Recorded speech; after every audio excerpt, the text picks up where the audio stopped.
All right, Yeah. let's do this. Welcome back to Recovery for Life. I'm Chris Howard, peer counselor at Indigo Recovery in New York City, and host of this bi-weekly podcast where we come together to talk about addiction, recovery, personal growth, and the power of community. Enjoyed meeting again. Today we're going to be talking about going it alone and whatever comes from that. And it was Audrey's subject, so I'm going to let you start. And then everybody else can find their way in along the way. So go for it, Audrey. You're up first. Yeah, with intros, I'm always like, what do I say first? So yeah, comes out of me. Hi, I'm Audrey. Yeah, let's get started. I have been in recovery, at Midtown Health and Wellness for like 4-5 years, maybe. Haven't really been keeping track that specifically, but it's been quite a while. And just recently I got on the Sublocade shot. That's been working out for me. But I am also feeling lately that like I'm getting a little bit more in my head than normal, just because a lot of my time is usually taken up by work and I don't have a job right now. So that's like one big factor. Another thing is that I am very creative, and ever since losing my job, I had like this giant creative spurt or jolt of energy, and like feel like I created so much more than I have in my life, like writing, and not in my life, but like there was a point in recovery where I just didn't want to, it just wasn't in me, like the creative drive to like push myself. And I got to the point, I met someone who is now my partner that like really creatively inspires me. But just this past few weeks, I've been thinking about how it's hard for me to like reach out to people when I am in kind of like either a creative rut, or like for me, that's like also a mental rut, like feeling not as motivated, being really hard on myself for not being as productive or like the best I can be at what I do. And like, part of it for me is like, I'll go back and forth in my head, like, okay, if I'm easy on myself, will this make me less productive or more productive? And it's just like, it's just not really worth it for me to go back and forth in my head and like determine what is the best for me, because in those times when I'm feeling down and like doubting myself, I think it would benefit to just reach out to someone in my sober support system. And I think it is kind of like, yeah, we say it a lot, you should reach out to people, but it is a bit harder than it seems when, like, at least for me, I have reached out to people when I'm like really, really in the dumps and like emotionally just flat out not okay. But like these past few weeks have been a little like wishy-washy. Like I feel okay one day and then the next day I'm like, I guess what I'm trying to say is that like we do have our support systems. Like I have my support system here and at Midtown Health and Wellness, and I feel like I should reach out a little bit more when I am feeling like alone or in my head, or just kind of like not really sure where to go on the path that is life. Also has to do with like me being kind of a perfectionist and wanting to do things like 100 or nothing, that I just kind of get stuck in this mode where I end up doing nothing. And I don't know, sometimes doing nothing's okay. But yeah. I get to that place too where, I want to do it all and wind up doing nothing because it's too much. Put too much burden on myself to succeed. And that's not a good thing to me. And, I'm right there with you talking about only reaching out when things are bad. And it's not a good habit because we usually wait until it's really at the end. It's really when we're really in a bad place and, thinking ourselves to death. And, there's that saying that our heads are a very, very bad neighborhood to go to alone. And we shouldn't be doing that and getting into the habit of reaching out. That's what we do when we start off and reach out to people in recovery when things are fine. Everything's fine. It's just to have a conversation. Gets into the habit of doing it. So it's not so scary when we feel like crap. And then too, for me, I mean, when I get to that place, I don't want to talk to anybody anyway. I'm like, screw it. I'm not calling anybody now because I feel like shit. All I'm going to do is complain, and I don't want to do that. Why would I dump that on somebody else? And so what happens is nothing, right? That's what happens. Go ahead, Frankie. I think that's a hand. No, that was me scratching my hand. But no, yeah. It was not. It was not.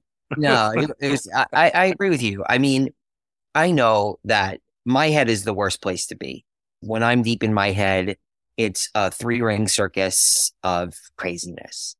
And when I got sober, by the grace of God, just about 6 years ago or more now, the only way I did it was bringing in a support system and bringing in people to help. This was something that I had to choose to do by myself. But once I made that choice, I need to bring in stronger people to lead me down this path. Now, in a situation like recovery, I think surrounding yourself with people who know more about this than you do is the best way to do it, because there's guidance there. And it's, people will say all these things and you're like, no way, that can't be true. There's no way that if I separate myself from these people that everything will change. And there's no way, people, places, and things, you know what I mean? And there's no way that that's going to work. And it does. And you don't know that unless, you open yourself to a support system. And I mean, I remember when I first started going to Midtown Health and I first met my original therapist, Kevin, and I literally was a beaten down, mushy, I mean, emotional, silly putty of I was an absolute wreck, and I was feeling sorry for myself, and I needed to talk to somebody who can help me. And it took time, but then building that and finding a sober community and finding people who are like-minded and finding people who feel the same way as me helped me get out of where I was. I concur with that 100%. Agree with you, Frankie. I mean, I think I harp on it a lot in the podcast, but I'm going to bring it up again. For me, having the sober network was the missing link for me to get sober. I mean, I had tried doing it myself a bunch of times and, that did not work out. And, I think finally, it was a conscious decision to hand over basically my trust to the professionals, because I didn't know what I was doing, and let them tell me what I needed to do, because I had no idea. And then, using that as a jumping off point to really branch out and start actually living a sober life. And doing that, meaning, showing up to groups and therapy, and for myself, really, I mean, at the end of the day, I think it just comes down to showing up for myself. I wanted to continue to live. I had a couple of bad overdoses, and, that really led me down a path where I was just like, yeah, I can't do this anymore. And I hope that, that doesn't happen for everybody else. I mean, the point of me bringing it up is that telling you that, I had tried tapering off of Suboxone on my own. I'm now going almost on 3 years sober, but in 2016, I tapered off of Suboxone. I was clean for about 9 months, and I relapsed, and I went on one of the worst runs of my life that almost killed me.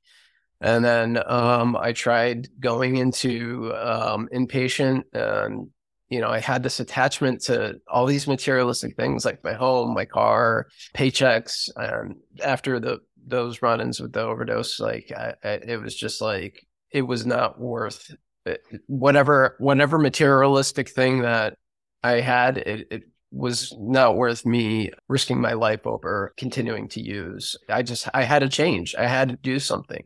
And that for me was, going into inpatient treatment and getting on Sublocade, listening to the professionals, and going to a sober house, going to groups, doing therapy, and so on and so forth, to the point where, things did get a bit easier, but it does take time, or at least it did for me. And in the beginning, that phone felt like 600 pounds to me.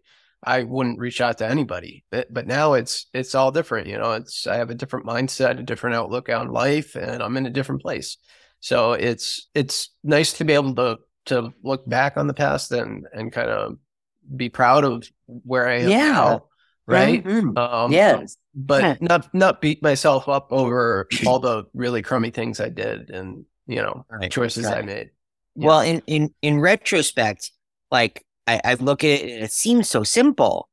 It's not. But in retrospect, I look at it and I'm like, in the midst of addiction, I surrounded myself with addicts and I was using.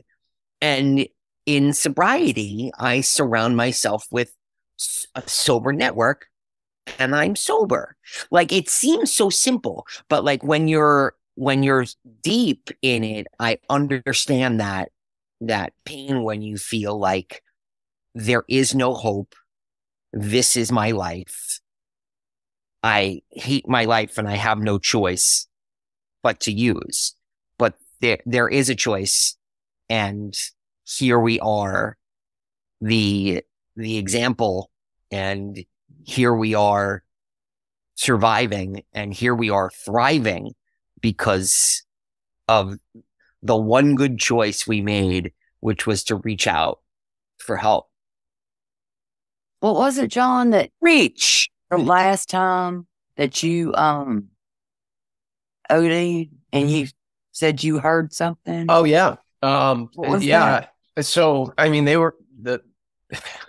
so I OD'd on New Year's Day of, I think it was 2019. Yeah, 2019. And I was the fourth or fifth overdose in the city that I was in, and they were going to pronounce me dead.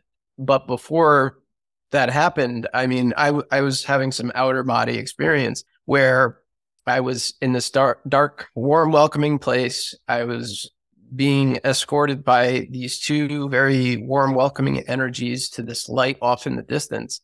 And I got about halfway there and I heard some outer worldly voice communicate to me in some way, shape, or form. I don't know how, but it did. It said, now's not your time. Your purpose has not been fulfilled. And at that right after that, I came back to life. And it was. I just wanted to hear it again. It's so moving. Scary. And my friend Tamika, I want her to hear that because it's just very, yeah, a lot. It is. So the first people to get there were the firefighters, and I had just got out of the hospital after I OD'd while I was driving. I totaled my car and I got a concussion. And anyway, my parents picked me up from the hospital when I was good to be just discharged, and I had just gotten home to their house. As a matter of fact, in my property bag was my jeans and sneakers, and in my jeans was 3 bags of dope. And I used it, and I fell out so hard. I OD'd. My dad found me. So my mom heard gurgling down the hallway, calls my dad upstairs. Hey, can you go check on John? Yeah, here's some weird noises in his room over there. And he comes in and he sees me blue in the face. So the paramedics get there. They don't know what's going on. I just got discharged from the hospital. They didn't think it was drugs, but Right. so they tried CPR on me, and then the police arrived. And at that point, my mother had communicated to them that, yeah, I was an opiate addict, and they Narcaned me intranasal 3 times.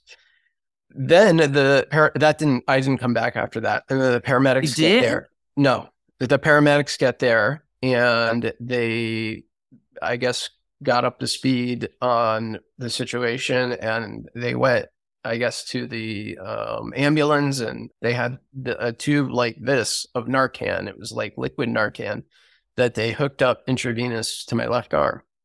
And when I came to, I tried to get up, and they were like, "Whoa, wait. We gotta detach this from your arm." I'm like, "Detach what?" And I look at it. I'm like, "What is that?" And they're like, it was liquid Narcan. And I'm like, "Oh my gosh." And they're like, "Yeah, we got to take you back to the hospital." I'm like, "What?" I just came from there. I was so out of it. I didn't know what I was doing or saying, but I was like, "No, I just came from there. I don't need to go back." And good thing I did, because they had to Narcan me another 2 times in the ambulance on the way back to the hospital, because I fell out. Are you kidding me? I'm not kidding you. So yeah, the toxicology came back, and they found fentanyl, norfentanyl, and a bunch of other opiates. And I think they said I was 3 times past the lethal limit. Wow. Yeah, but I'm here. So Yes. Won't he do it? Won't he do it? Yeah. And now nowadays there is no more heroin. I mean, No. I was just watching a documentary about what's happening in Vancouver and the opioid crisis, which is it's in the world, it's taken over the world, and there is no heroin. I mean, it's no real heroin. It's synthetically formed. It's not coming from the poppy fields and getting shipped and then broken up and sold. And I'm not saying that's just a good thing. I'm saying that it's all synthetic, put together by people who have no idea what they're doing. So people are just getting garbage in the street. And they were saying that, 15 to 20 people a day are dying. And the addicts now that are living on the street are looking for the drugs that are killing people because that's what they think is the good high. And that is sick. Right. I mean, Right. That's so unfortunate. It really is. It's sad to hear, really. I mean, like, at the It end of the really day, is. so people are taking a synthetic opioid and it's leading to, it's not overdoses, it's poisonings, right? Yeah. You're just getting poisoned and dying. just poisoning yourself to the point where you're dying, right? I mean, that's what it is. So Yeah, It ain't no high, baby. But for me, it wasn't even, towards, halfway through my addiction, it wasn't about getting high. It was just not getting sick, right? So it was just, Exactly. how do I just make myself feel better, which is how you get into that cycle of addiction. I was never really chasing it. I just didn't want to get sick. So That was me. now it's just, it's horrible to see how bad this crisis has become. And, 5, 6, 7, 8, 9, 10 years ago when we were using, it was different. And It's a now, whole different world. and now But yeah, it's, like addiction stays the same, right? Like Frankie, like you said, you were just using because you wanted to not feel sick. And I'm sure these people today that are using all these fentanyl laced and fake whatever substances, like they're using for the same reasons. I mean, it's all addiction based, and things were different in terms of what we were using, but the mindset is the same. Like, I need to not get sick. So like people will do anything to not feel the feelings that withdrawals give you, and Exactly. also feel the feelings that they might be feeling mentally or emotionally. Like, I think that part is the same, although it is very different today, definitely. Like, and I it- wouldn't literally what people are using. and I wouldn't wish that on my worst enemy. My worst. I wouldn't wish that feeling on my worst, and I would not wish that feeling on anyone. And to not have to feel that. I would just never, I would never wish that on my worst enemy. I'm sorry, I'm just got emotional for that It's one. okay. It's okay. It's just terrible. It's terrible. Frankie. Like, I just brought life into this world, as everybody knows. And I know. I wouldn't have been able to do this if I wasn't sober. And it's just it feels good to live this life now. Yeah, I mean, like, second talk about that. like higher power. Like, I mean, your kid could be your higher power, like something that just brings you so much Exactly. joy that isn't in yourself. John, you had the you said you're kind of religious or spiritual. You can correct me if I'm wrong, but like your experience with what you just said about when you were pronounced dead and what you heard, that is connected to a higher power, like some kind of God-like being saying this isn't your time. And Amy, I know that you are religious, but like all of us kind of have something that is our kind of higher power. I think for me, it's not like the Bible or God in the sky. It's like the universe, and like Doesn't just have to be, realizing, you know? yeah, it doesn't have to be. And like, I love that none of you are judgmental about like what your higher power has to be or doesn't have to be. But I guess what I'm trying to say is like, as long as we kind of find something that's like outside of ourselves, that is helping us along. And like, I mean, I feel like we can kind of see God in like everything if we open ourselves up to that possibility. Like Like Yes. God can be in nature, it can be in Yes. human empathy, it can be in the look Preach. on someone's face when they're smiling and proud of you. Like it can, I think that God could be like everywhere, and Yes.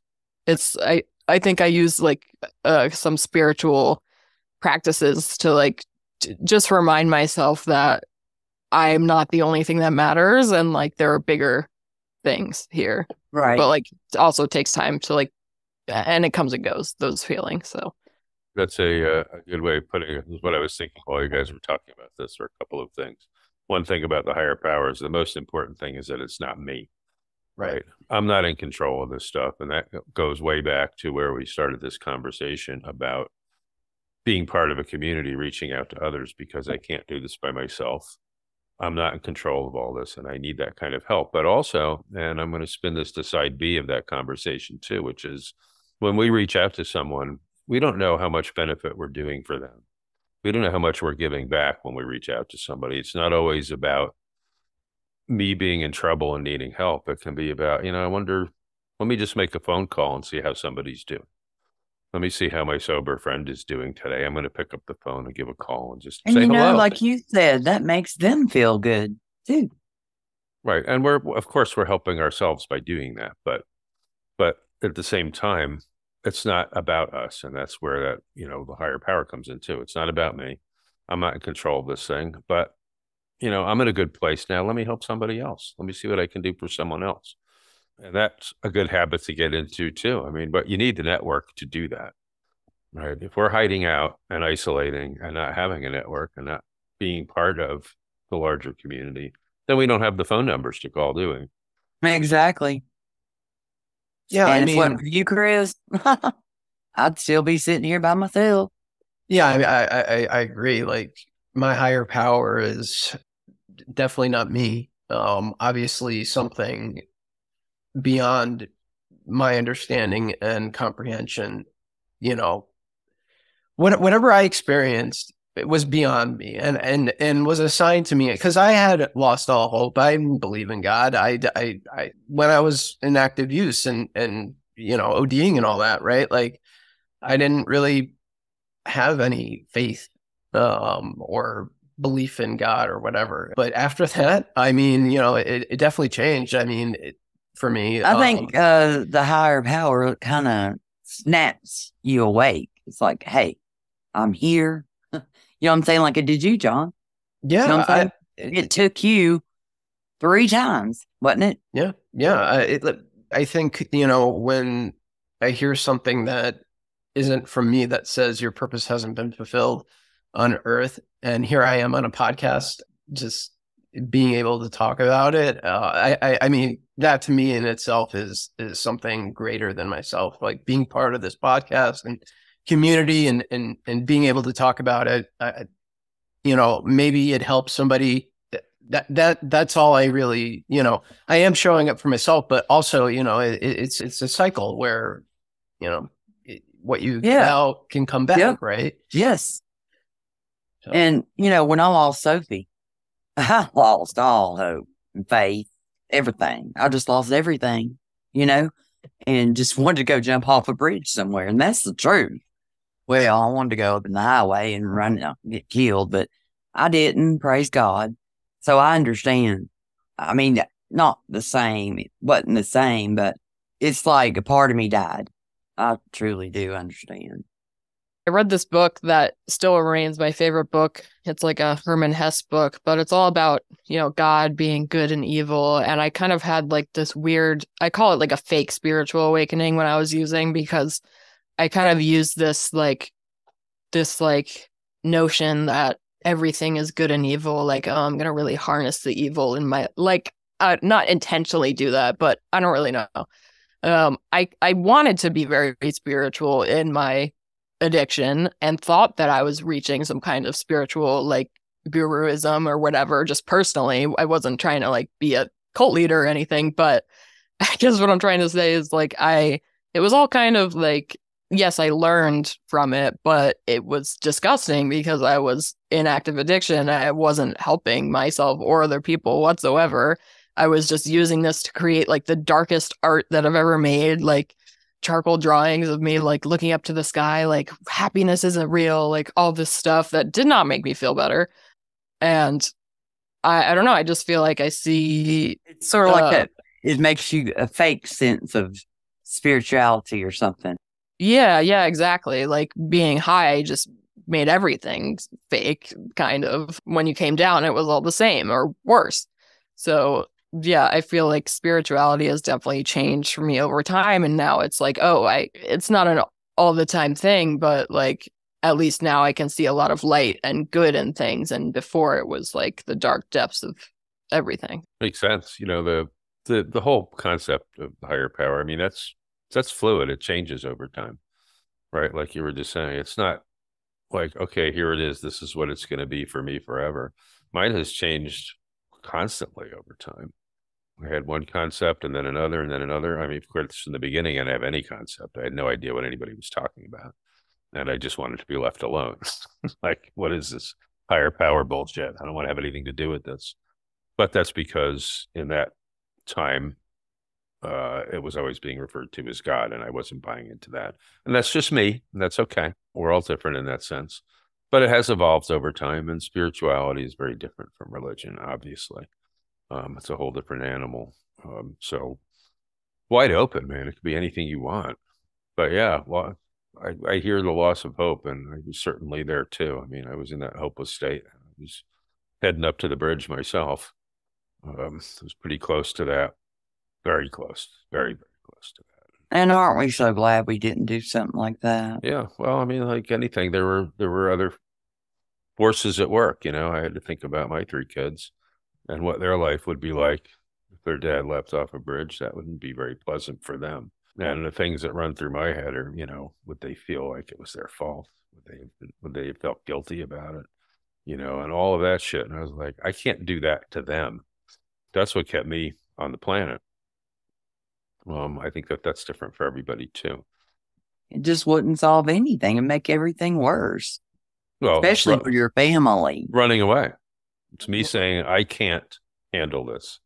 It's very selfish. It's selfish, yeah. It's incredibly selfish to say, I can't do this, so I'm leaving. Goodbye. You're all on your own. And that's not a solution.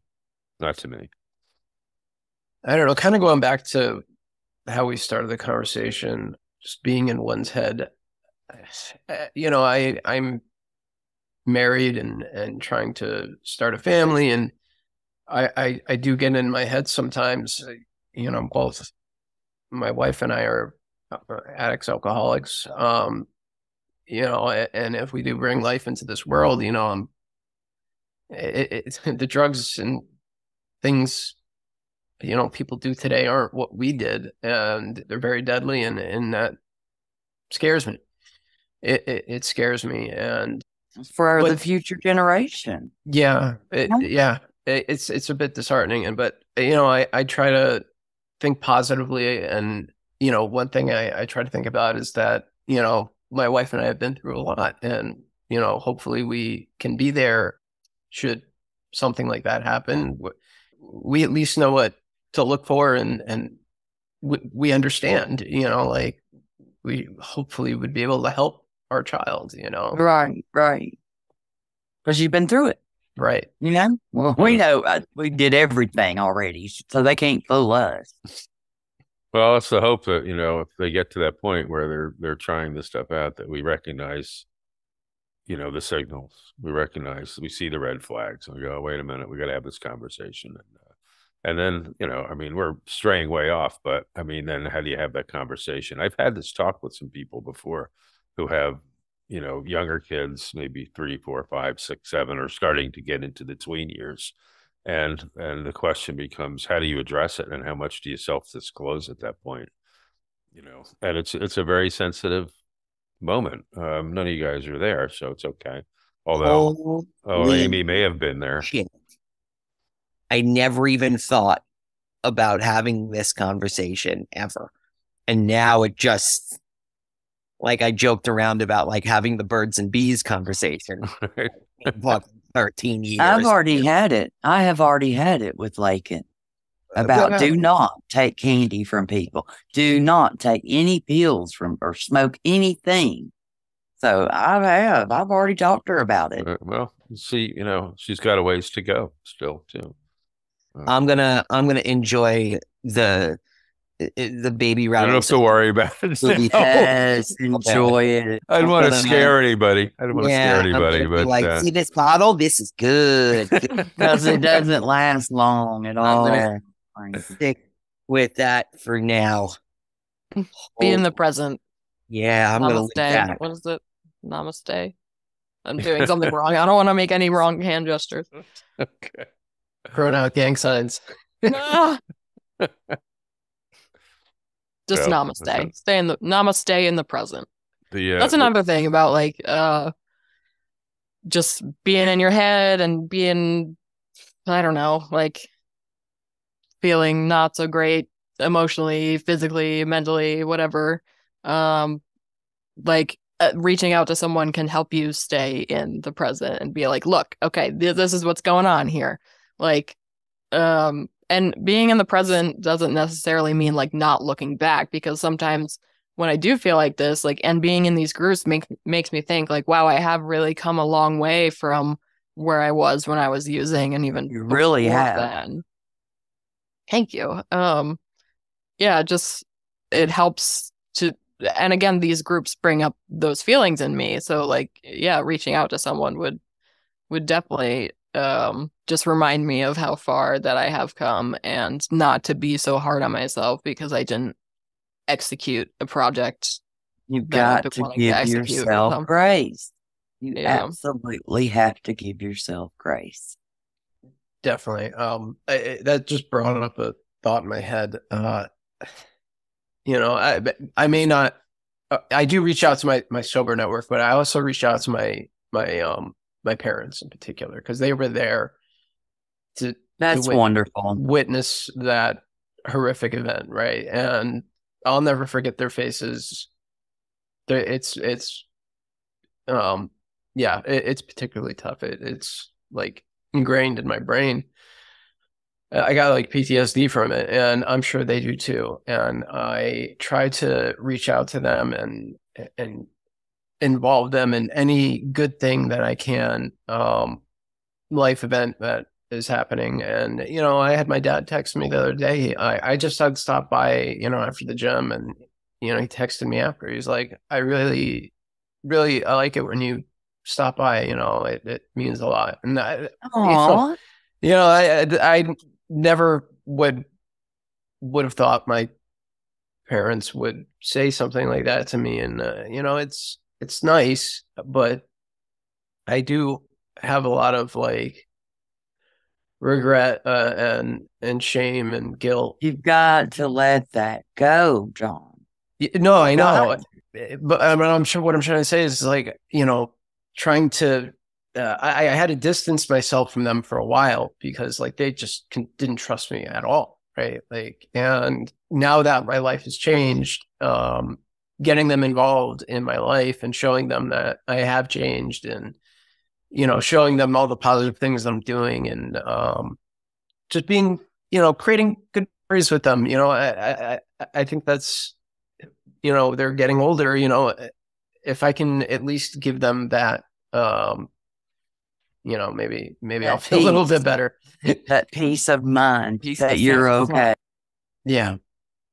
Yeah, it's also really tricky to like navigate just rebuilding relationships and rebuilding like your own boundaries after, like, at least I had like none when I was an addict.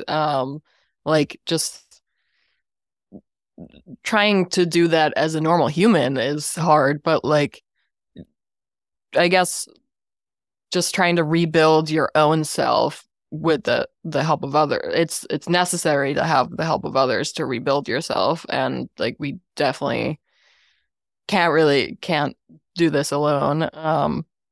But I think it is challenging when you have had a lot of experiences while using where like other people have been a part of it, or like not even, I don't know. I guess what I'm trying to say is that I have had not such an intense experience as you, John, but there have been points like with my friends and family in the past where I've just been like emotionally like very mean or really closed off, and it's hard to rebuild that trust in other people and rebuild it in yourself. Like, oh, I can be okay around these people now because I'm okay. Like, it's hard not to think about those past times when you weren't okay around certain people. Like, also with the boundaries, like John, you said you had to stay away from your parents for a little while to like really rebuild yourself and like really not get that triggered. So it is important to like know what is good for you. And it's hard. It's kind of like trial and error sometimes to see which people in your life are good for you in that moment and like which people are not. So yeah, crucial to have the support network too. It is crucial that, or at least for me, for my recovery, like, and it's fine to just be okay, you know, like, or at least for me, being okay. I trust myself enough at this point, you know, because I've had help from so many people in my sober network. I know I keep bringing it up, but like when I handed my trust over, when I went back into inpatient, I literally just gave them my life. I said, just tell me what to do and I'll do it, you know, like, because I had no trust or faith in my ability to live, like literally, like I needed that help, that guidance. And I guess my point is like, you know, hopefully others don't have to get to that point to, just have that realization that, you know, I can't do this on my own. Because I hear it all the time, like, oh, no, I got this. I'll do this and that. And, you know, and I get it. Believe me, I've been there. I've been there. You know, I thought I can do it on my own too. And then I almost died. So I get it. But at the same time, like, you know, you have to ask yourself, like, do you really got it? Do you really got it? Because I didn't. Never. Never. The answer to that is never. There's no such thing as got it. There's no such thing as recovered. There's recovery. You know, that's at least for me. There's no, okay, I'm done. I've hit the finish line of all of this, because there is no finish line. This is a lifetime pursuit. But, you know, I like what you said about the trust part, though, John, too. I had to learn to trust myself before I could expect anybody else to trust me. Right? How could I expect that from anyone unless I, you know, first came to terms with it myself? I had to do that. And it took me a long time. I mean, it took me a solid 7 years of work on me, you know, trying to get to a point where I did trust myself before I could expect that of anyone else. And I think a lot of it still hasn't come back. I mean, there's a few people who probably are still very, very suspicious. And that's fine. I don't need to have those people in my life, to be honest with you, because that's not helpful. It's really not helpful. You know, I want to surround myself with healthy, sober people, you know, who encourage each other and who are working on the same thing. You know, we're all doing the same thing here. We all have the same goals in mind, and that is to be okay with ourselves and be the sober person. The trust will come as long as we be the people that we want to be, that we're hoping to be. Just let them see it. They'll see it. It's there. We're doing it. We're making it happen. And they will see it. And the ones who recognize that and want to be part of our healthy lives are welcome to be part of it. Join me. You know, if you don't want to be healthy, then don't. And I see this all the time, you know, people going back to the unhealthy relationships thinking, well, I'm sober now. I can still talk to those people. And guess what? It never works. It never goes well. It doesn't, because they'll get you out before you get them in every single time. You know, it's just not a good way to go. We got to let go of that shit. Really do. Sometimes we have to let go of people, you know, who are just not benefiting us, who aren't serving us, and just say, see ya, you know. I don't know how else to say it. It sounds cruel, but it's not. It's better for everybody. It really is. Yeah, I mean, I think surrounding yourself with good people and like-minded people, it's a healthy thing to do. I mean, it's helped me tremendously, especially going to like our weekly groups. That is like my medicine. Like, I can't explain it. Like, just being able to have dialogue and conversations about just living life and recovery or whatever, just living life in general. I mean, you know, and how we navigate it and getting different perspectives. It's something that I would have never imagined. And here I am. It's a blessing. It really is. And I gotta say it took a lot of work on my part to even like commit to going to those groups, right? Like I had to put in so much work up here talking to therapists and psychologists and psychiatric people and just working on myself so I could feel comfortable enough and trust myself enough in a group setting where I could actually have that kind of conversation and being a bit vulnerable, right? Because joining a peer, for me, it's exposing myself to vulnerability a bit. You do have to. It's love people from afar sometimes. Yeah, it's okay to love people from afar. I have an identical twin brother, and I love him, but he doesn't get what I have gone through, right? Even though we're identical twins, he is a bit hard on me. I mean, I know he loves me, but I wish our relationship was a bit better, but it is what it is. And for the time I do get to spend with him and his family, I try to do my best to be cordial and Do the best you can. yeah. Right? Nobody's going to understand any of this who hasn't gone through it. I mean, part obviously of what we do here is educational, hopefully, for whoever's out there listening to get an idea of what it's like being on the inside. Because I don't have any family members who are addicts, and nobody knows what I've been through, or they kind of know. They can't possibly understand it. There's no way. I can't tell them. I can't explain it to them. I did at one point try to explain it to my kids, sort of. I didn't go too far, but I let them know, what my life had been like when they were growing up. And that was one of those conversations that had to be had. But it was way down the road, way down the road. I mean, they were much older. But, they can't understand either, right? I do my best to, it's not even an explanation. It's just a discussion about a loss of control, hopelessness, all of those things that we talk about. That's hard stuff to talk about with family. Nobody wants to hear that because everybody feels like they've done something to cause it. And that's, of course, not true either. And so that's why all of these conversations are so delicate when we have them with family or even close friends, because everybody has a take of why. Everybody wants an explanation, right? Why? Why did this happen? I defy anyone to come up with an explanation for addiction. I've read a million books, articles, stories, name them, and I couldn't tell you. I don't think anybody can. There's a lot of guessing. It's a lot of guessing. And there's a lot of naysaying too. People say, well, it's genetic. No, it's not genetic. Well, it's trauma. It's not trauma. It's this, it's not that. I don't know even what the purpose of trying to do that is. The main thing is to recover from it, is to get better and be better versions of ourselves and be better people. It's not about, there's no why. Who cares? Who cares why? I mean, I really don't. I thought I did for a long time. Like, well, there's got to be a reason for this. There has to be an explanation, but who cares? Seriously. What's important is what we're doing here, is talking about it and bringing it to the attention of people who may not understand it, and trying to give them a little bit of an inside track. They're not gonna, but a little tiny bit of insight, right? Tiny bit. Maybe that's enough. Yeah.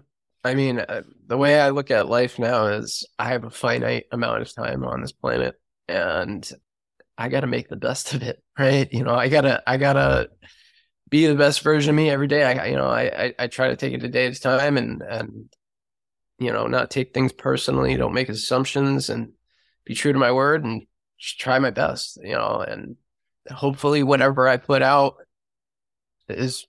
Obviously I'm doing my best, but, I hope one day that, I can create all these happy memories and good memories and live a good life. And, just whatever I envision, hopefully it comes to fruition and I can, have that peace and live life, you know.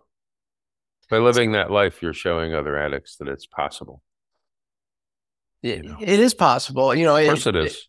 It's, you know, it's not easy getting to the place where I'm at, I suppose, but you know, now I'm here, I feel like, you know, things do get a bit easier, you know, especially with a great group like this and people that I have in my corner that are rooting for me, and my wife, and I just have so many good things now that I would have never thought I had would have in life, and I don't take those for granted. I am very grateful for them.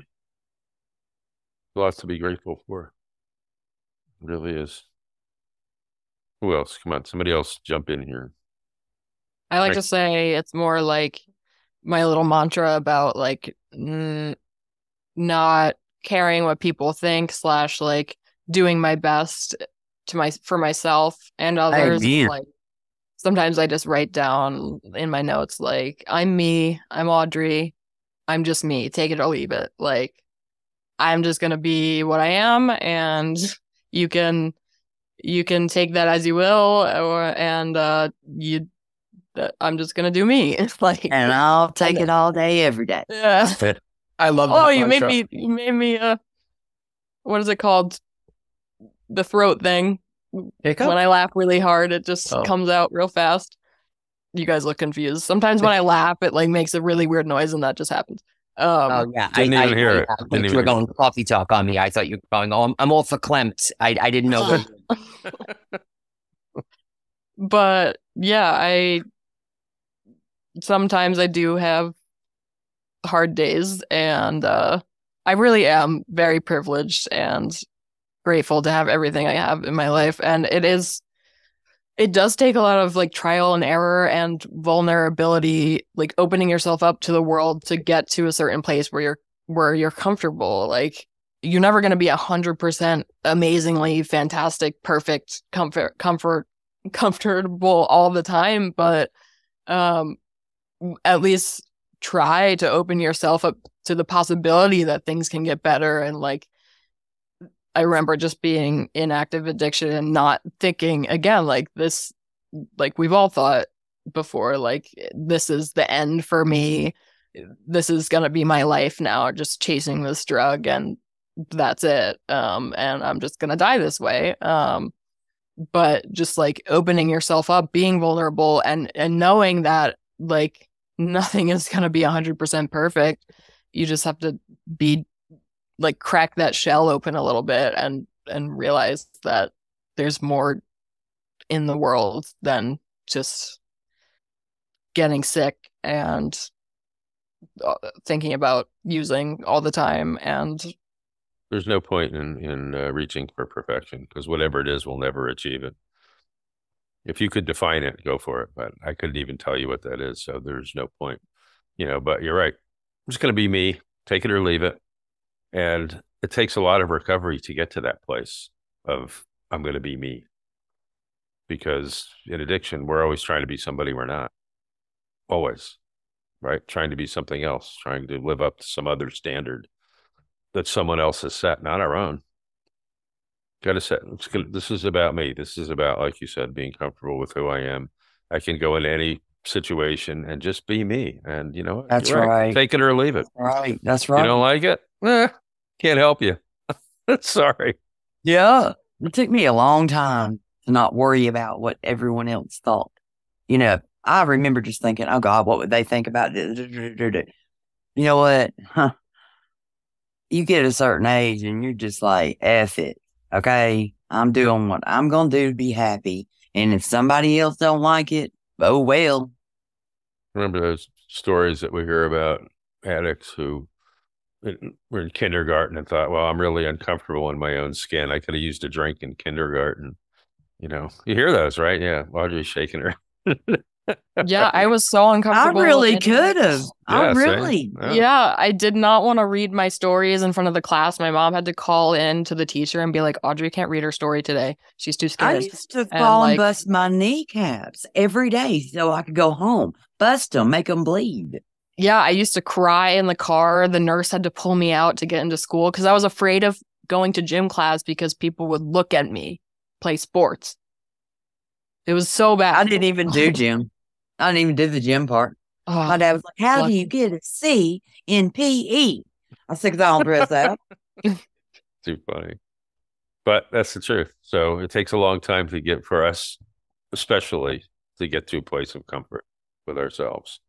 It's so important. That to me is what recovery is all about. I talk about it all the time, all day long, because I mean, that's really the miracle of recovery, is getting to that place where I'm okay with me, wherever I am, wherever I'm going, whatever I'm doing, I'm okay, and I will be okay. Whatever happens, whatever's coming down the road, I'm going to be okay because I'm That's okay right. with me. That's Doesn't right. matter.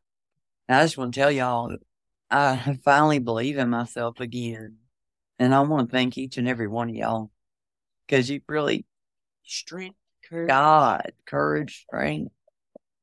I'd lost all that, it was just beaten down. Yep. And well, I've regained it. Yep. And I just Amazing. love all of y'all. It's incredible. My I'm so heart's happy. so I'm so full. glad to hear that. I don't know how to do that thing with it. I can't make my fingers do that. Sorry.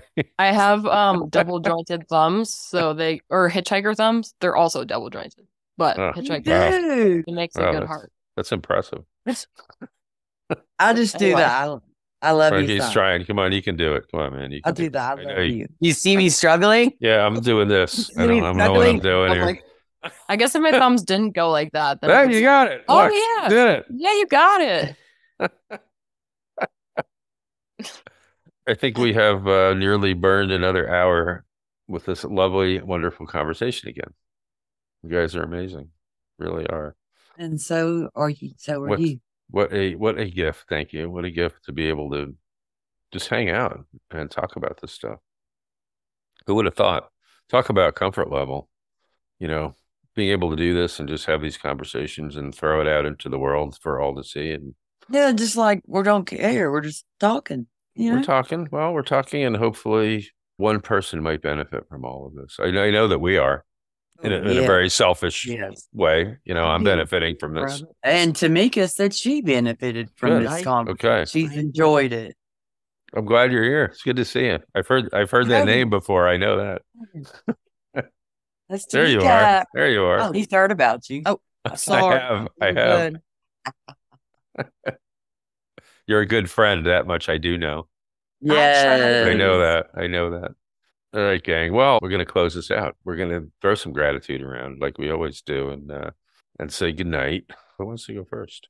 I'm grateful for the conversation we had today, for the podcast, for Chris for hosting the podcast, for everybody on it. I'm really grateful for all y'all. I can't live life without any of you. So I'm very grateful for all of you. And I'm grateful for my loving and understanding wife, my family, and just another day alive and sober. Like, seriously.